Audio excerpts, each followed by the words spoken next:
So this one always comes up. So you need to know and answer this question. It's that time of year, cuffing season's here, love is in the air. I know that you feel it when you wanna go right now. Show you off around my town. With you, yeah, I'm winning. You ain't like the mother clowns. I was missing out one town. My Christmas blessing. My Christmas blessing. Your presence is a present. So I am going to be going through prospectus.ac.uk, and it was written by or edited by Emma Knowles anyway. And I will also talk about some of the interview questions I had as well, if I remember them when I go through.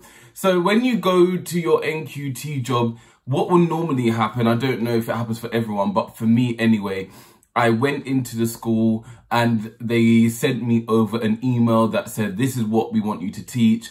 This is the year that they're going into, and you make a plan. So my one was English, and I had to make a plan for year one, and it was pretty much like that. They didn't tell me if there's, they didn't tell me I'm the SC or anything like that.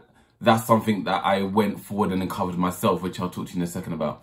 So yeah, they told me that, and so I had to think of a lesson. Now, at that point, I hadn't really planned English on my PGCE by that point, and when I did, it was in year 5, not in year 1 at the time. So I literally had like zilch to kind of go from at the beginning. So I did my mock lesson plan. I sent it to my link tutor at university, and we kind of went back and forth on what was good and what I need to adapt and change.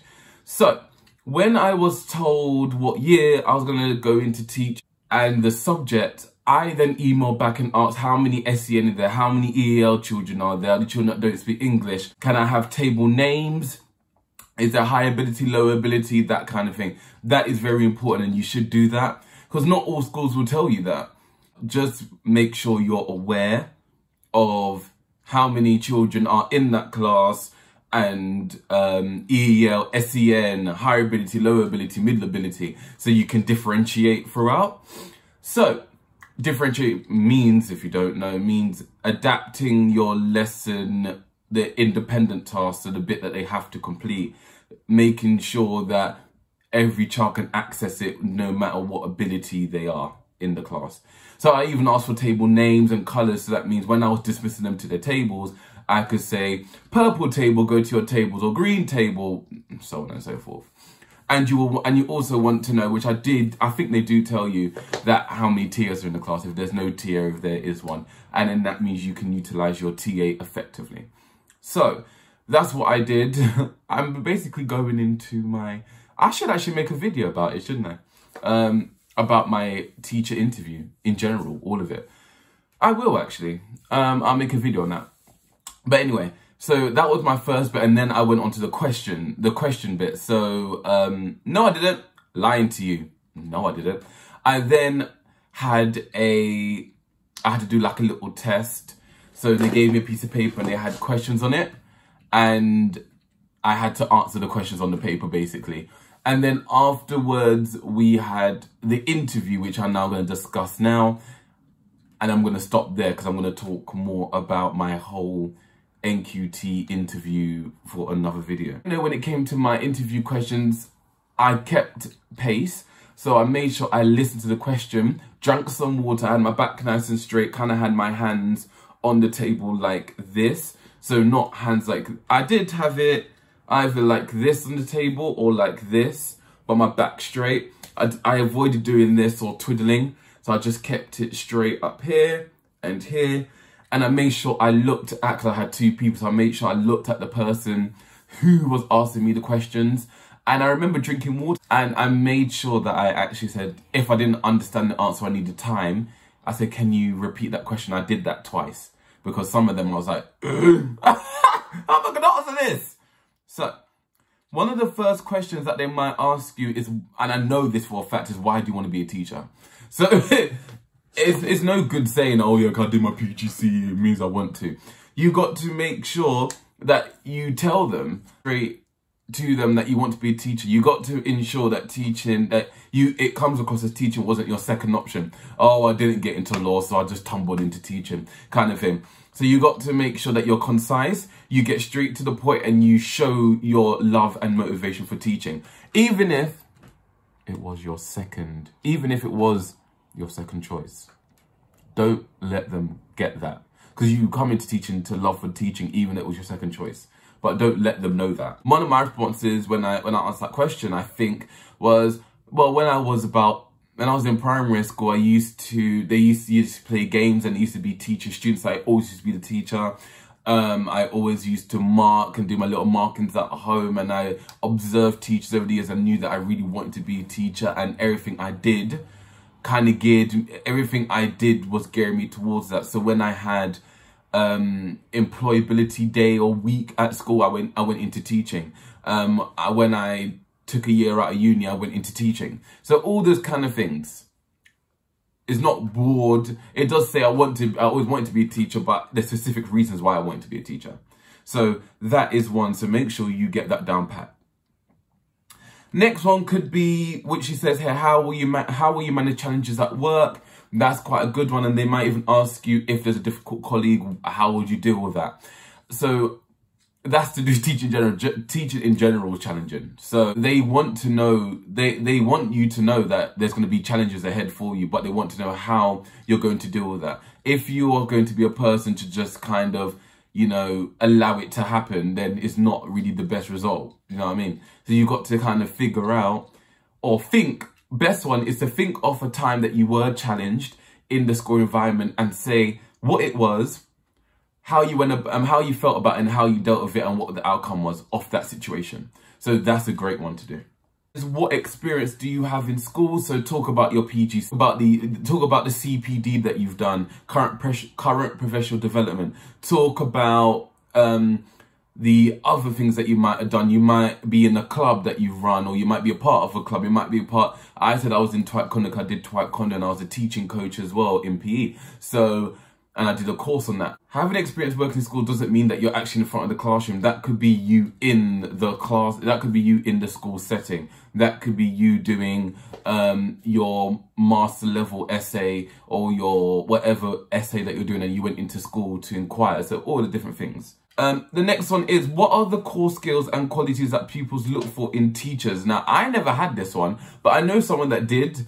And it was really interesting because they had to think, what do pupils want from a teacher?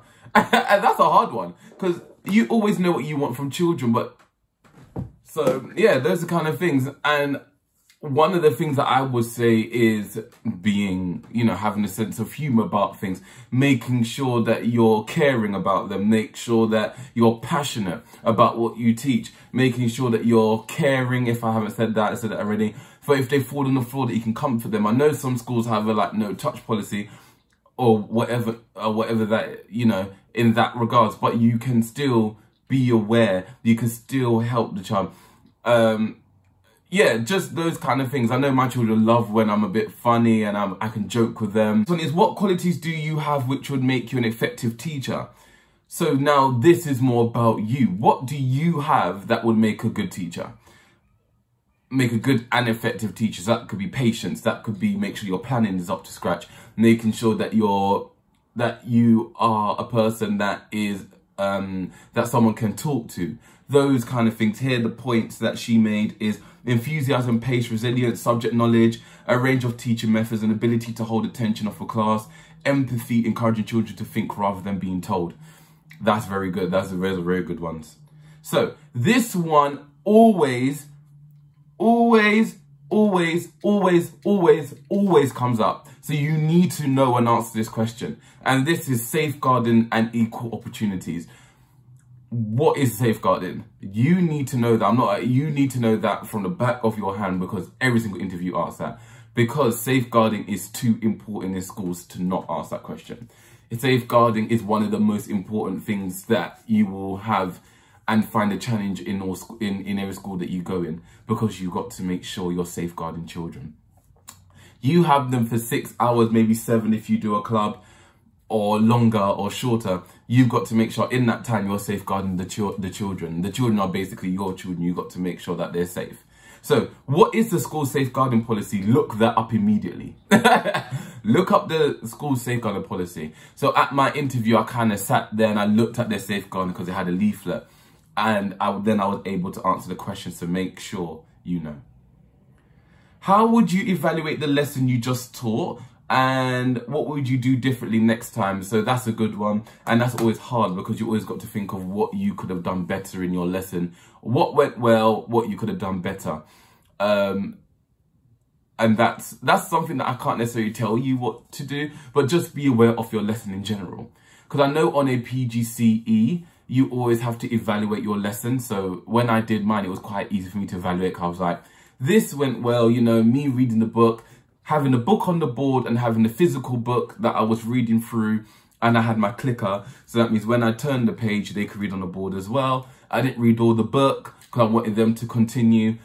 All that went well. What I could have done a bit better is to have a next step challenge for the higher ability who finished kind of thing. So that, you know, don't be afraid that if you say that I could improve better on this lesson, that they're going to not give you the job. They actually prefer that. They prefer you to know what you can do better than saying, oh, it was all great. If I walked into your classroom during an outstanding lesson, what would I see in here? I didn't get that one, but it's on here, which is also a good one. I don't necessarily like the term outstanding, but we're going to use it. But what would they see? You tell me. What would they see? I think they would see an enthusiastic teacher. I think they would see children who want to learn because of what you're teaching them. Children that are involved in the lesson. A TA that is helping, a teacher assistant that is helping the children and is also motivated. Challenges, diving deeper challenges, all the different things. Tell us about a behavior management strategy you have used to help engage an individual learner or group. So you can talk about how you successfully or how you were able to help a child whose behavior was a little bit difficult in class, or a group of children who just did not understand or would not grasp that lesson before, and how you were able to adapt and make sure that they achieve the lesson criteria the next time. So those kind of things. We all have children that have behavioral situations that don't allow them to learn as effectively in class. So you can all talk about that, how you engage them in that lesson. I had a video about a child who slapped me across the face, and he was a child that did not want to participate, but I got him into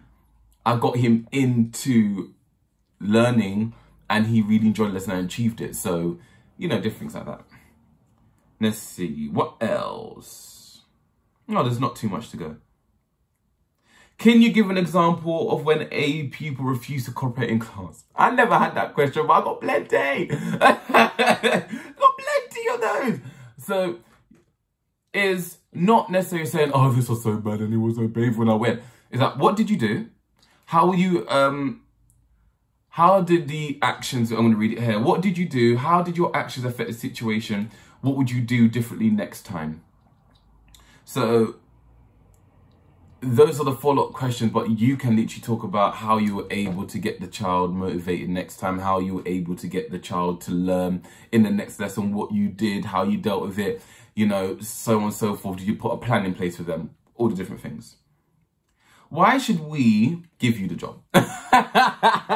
And now that doesn't even, that's for all jobs, to be fair. Why should we give you the job? You tell me. Yeah, I got your CV or your application, but why don't I want to complain? I wish I'd go on holiday, man. But yeah, why should we appoint you? And what issues, and I got this question, what are some of the current issues in education now?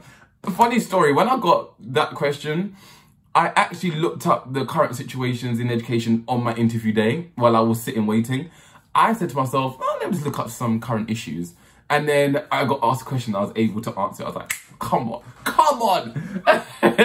So, you know, those kind of things. And finally, and this is really important, is there anything you'd like to ask us? Please do make sure you ask some questions.